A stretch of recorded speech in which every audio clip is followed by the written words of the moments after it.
Acting chairman তারিক রহমান এবং interim গভর্নমেন্টের chief adviser professor Mohammad ইউনুসের মধ্যে একটা সৌহার্দ্যপূর্ণ পরিবেশে মিটিং হয়। মিটিংটার ডিউরেশন ছিল প্রায় 1.5 ঘন্টা। মিটিংয়ের পরে একটা যৌথ বিবৃতি ওনারা দুইজন অ্যাপ্রুভ করেছেন, সেটা এখন রিড আউট করবেন আমাদের national security adviser doctor Khalilur Rahman. বিসমিল্লাহির রহমানির রহিম।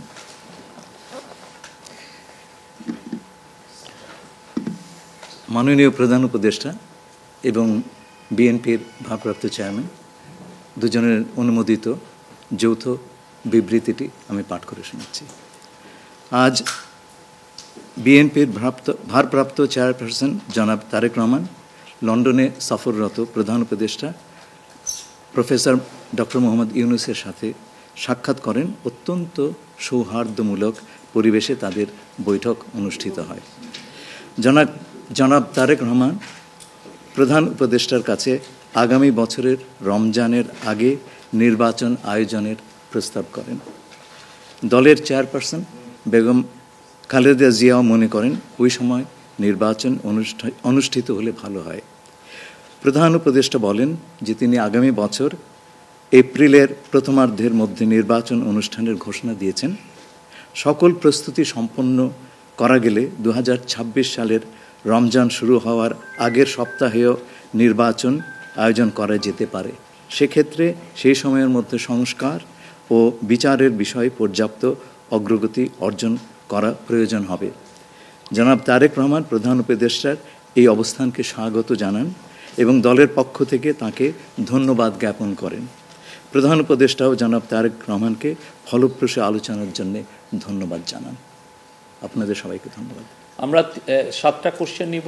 আপনারা কোশ্চেনগুলো করবেন হচ্ছে আমাদের national security adviser doctor Khalilur Rahman এবং বিএনপির স্ট্যান্ডিং কমিটির মেম্বার আমির খসরু মাহমুদ চৌধুরী। প্লিজ। আমার একটা প্রশ্ন, জুলাই সনদ নিয়ে কোনো কথা হয়েছে কি আজকের বৈঠকে? না, জুলাই সনদ নিয়ে তো অলরেডি আলোচনা চলছে দেশে, এবং এই ব্যাপারে আমাদের মধ্যে অলরেডি সিদ্ধান্ত আছে যে ঐক্যমতের ভিত্তিতে জুলাই সনদ হবে, এবং সংস্কারের ব্যাপারেও একই উত্তর আমাকে দিতে হয় যে ঐক্যমতের পরিপ্রেক্ষিতে আমরা সংস্কার এবং জুলাই সনদ দুটাই করব। সকলের ঐক্যমতের পরিপ্রেক্ষিতে সেটা সিদ্ধান্ত নেওয়া হবে, এবং এটা আমি নিশ্চিত এটা খুব কম সময়ের মধ্যে আমরা সেই সিদ্ধান্ত নিতে পারব।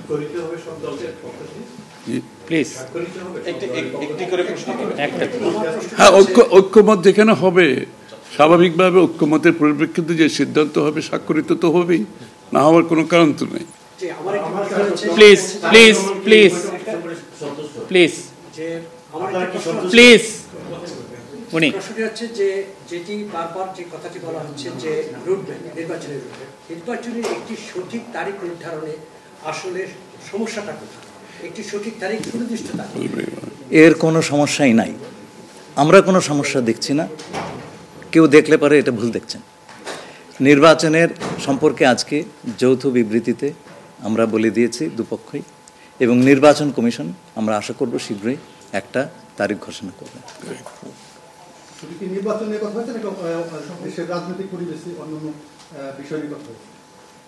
সব বিষয়ে আলোচনা তো হবে স্বাভাবিক।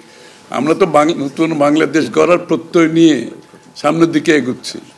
সবাই আমরা চাই দেশ গড়ার যে প্রত্যয় আমরা নিয়েছি, আমরা ঐক্যবদ্ধভাবে সেই কাজটা করব। শুধু নির্বাচনের আগে নয়, নির্বাচনের পরেও বাংলাদেশ গড়ার যে প্রত্যয় নিয়ে আমরা সবাই ঐক্যমত হয়েছি সেটা আমরা সামনের দিকে এগিয়ে নিয়ে যাব। একজন প্লিজ প্লিজ উনি বলুন। সংস্কার নিয়ে যে দীর্ঘ আলোচনা হচ্ছিল, সেই সংস্কার বিষয়ে বিএনপির পক্ষ থেকে বা তারেক রহমান সাহেবের পক্ষ থেকে আপনারা কিভাবে রিঅ্যাক্ট করেছেন? যে আবার স্যার আমি শুনি, যে সংস্কার নিয়ে যে বর্তমান সরকারের যে একটা বিশাল রূপরেখা তৈরি হয়েছে, একটা বিশাল তালিকা, সেই তালিকা নিশ্চয়ই আজকে আপনাদের সামনে উপস্থাপন করা হয়েছে। যে সংস্কার বিষয়ে আপনাদের মতামত কি? বিএনপি কিভাবে সেটাকে? না, এটা তো পরিষ্কার। এটা এখানে না বোঝার কোনো কারণ নাই। বিষয়টা হচ্ছে সংস্কার। চিফ অ্যাডভাইজার সাহেব, তারেক রহমান সাহেব, আমরা সবাই একই কথা বলছি। যে বিষয়গুলোতে ঐক্যমত হবে সেগুলোতে সংস্কার হবে, তাই না? তো সংস্কারের বিষয়টা একটা চলমান প্রক্রিয়া। এমন না যে আজ সব সংস্কার এখন শেষ হয়ে যাবে। এটা নির্বাচনের আগেও কিছু সংস্কার হবে যেখানে ঐক্যমত হবে, আর নির্বাচনের পরেও সংস্কার অব্যাহত থাকবে। কারণ আমরা যেই দেশ গড়ার প্রত্যয় নিয়েছি, সংস্কারের প্রয়োজনীয়তা সবাই অনুভব করছে এখানে। সুতরাং আগে পরে সংস্কার চলতে থাকবে। Please please please please. আমার হচ্ছে তারেক রহমান দীর্ঘদিন ধরে এখানে অবস্থান করছেন এবং স্বরাষ্ট্র উপদেষ্টাও বলেছেন ওনার দেশে ফিরতে কোনো বাধা নেই। ওনার এই ব্যাপারে কোনো আলোচনা হয়েছে কিনা বা কবে দেশে ফিরতে পারবে? এই ব্যাপারে আলোচনার কোনো প্রয়োজনীয়তা আছে বলে আমরা মনে করি না। তারেক রহমান সাহেব যখনই ইচ্ছা উনি দেশে ফিরে যেতে পারবেন, সুতরাং এটা সিদ্ধান্ত উনি নেবেন সময় মতো। আমি একটা প্রশ্ন করতে চাই। আমার প্রশ্ন আছে যে শেখ হাসিনার যে এই যে হত্যাযজ্ঞ, সেই হত্যাযজ্ঞের যে বিচার প্রক্রিয়া, সেই বিচার প্রক্রিয়ার সাথেও কিন্তু একটা বিষয় জড়িত। তিনি বলেছেন যে তার সময় অর্থাৎ নির্বাচনের আগেই শেখ হাসিনার যে বিচার প্রক্রিয়া তিনি শেষ করতে চান এবং পরবর্তীতে তাকে ফিরিয়ে আনার ব্যাপারে তিনি সিদ্ধান্ত নেবেন।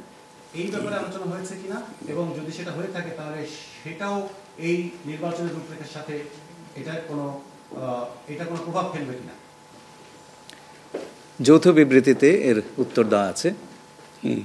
সংস্কার এবং বিচার দুই বিষয়ে পর্যাপ্ত অগ্রগতি কথা বলা হয়েছে এবং আমরা মোটামুটি কনফিডেন্ট যে এই অগ্রগতি আমরা নির্বাচন আগেই দেখতে পাবো। সম্পন্ন করা যাবে। রাজনৈতিক দল এনসিপি নির্বাচন কমিশন সংস্কার ছাড়া নির্বাচনে যাবে না বলে ঘোষণা করেছে।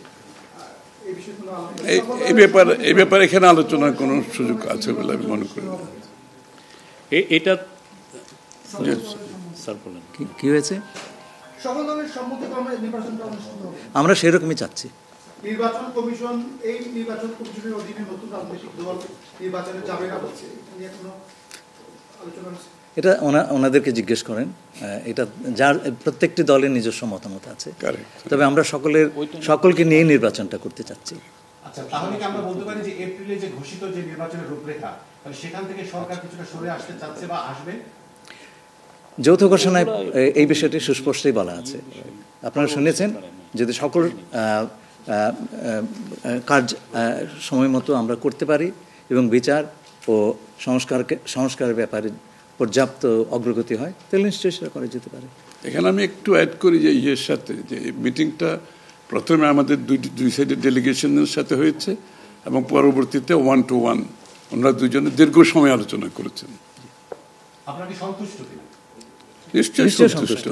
নিশ্চয়ই সন্তুষ্ট। শুধু আমরা তো বলছি নির্বাচনের আগে নয়, নির্বাচনের পরও দেশ গড়ার ক্ষেত্রে আমরা সবাই একসাথে কাজ করতে হবে, নতুন বাংলাদেশ করতে হবে। আর সন্তুষ্ট না হলে তো যৌথ ঘোষণা আসবার কথা নয়।